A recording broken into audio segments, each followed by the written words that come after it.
Have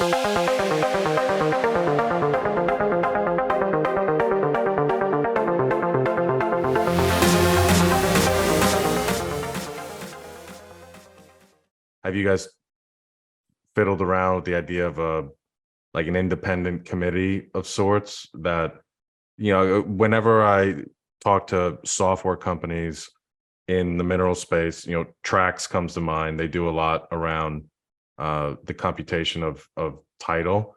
There's always a second set of human eyes that looks over the AI and just fact checks it, but it's far more efficient and cost effective to do it like that. So do you envision a committee maybe, just overlooking the AI valuations, and that's a way to expedite and get closings done faster instead of, again, waiting on the engineering reports, which if you're going to have a large offering, lots of wells, just takes more time.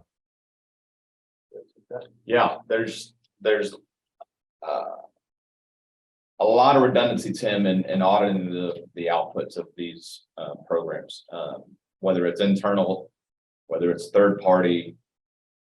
We've got due diligence firms that a lot of the RIA and BD channels rely on, third party firms that provide program reviews and sponsor level reviews. Groups like McLaw, FactRight, Buttonwood. So there's a preponderance of review on the AI channels. Even one of the first checks we do is seller and machine comparison. Are those two aligned?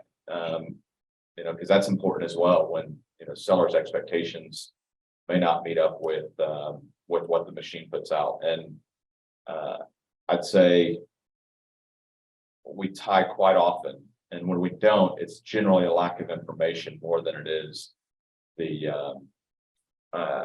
assumptions and drivers there. So feel very comfortable about the preponderance view, and that's kind of right now Donovan Ventures is the sole sponsor in these programs, but with Energia as a platform, there's no reason that anybody couldn't come in here and sponsor. I think that's intended to be the white glove, if you will. And so, would we sponsor a deal for NCAP, and let it be its own sponsor? Probably not. You probably don't want it, the seller being their sponsor, but I think there's ways that others can participate in this program if we're going to scale it like we think we can.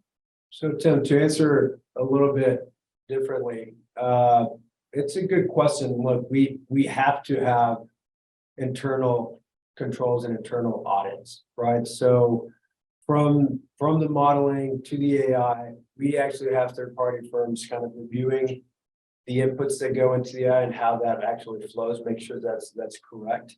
And the models that essentially are part of the software that comes out with the valuation, we have to have those, and we can provide those kind of who does that for us.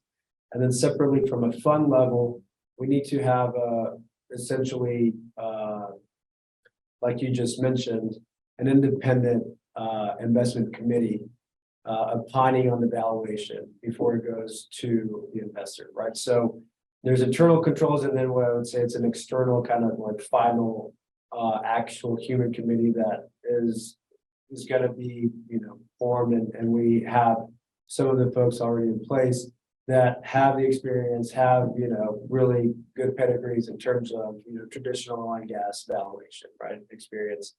And that's part of what we need to do as a broker dealer that's putting these together, right? So we need to have those controls, and we do have that.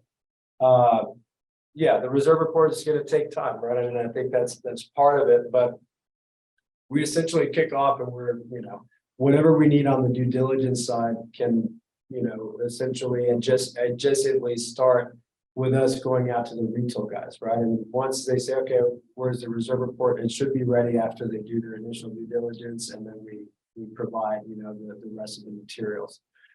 So that's how we're kind of running things right now. But it's a good question, and it's something that we obviously have to focus on, and we have done so. Well, excellent, gentlemen. Really great conversation. Thanks for coming on.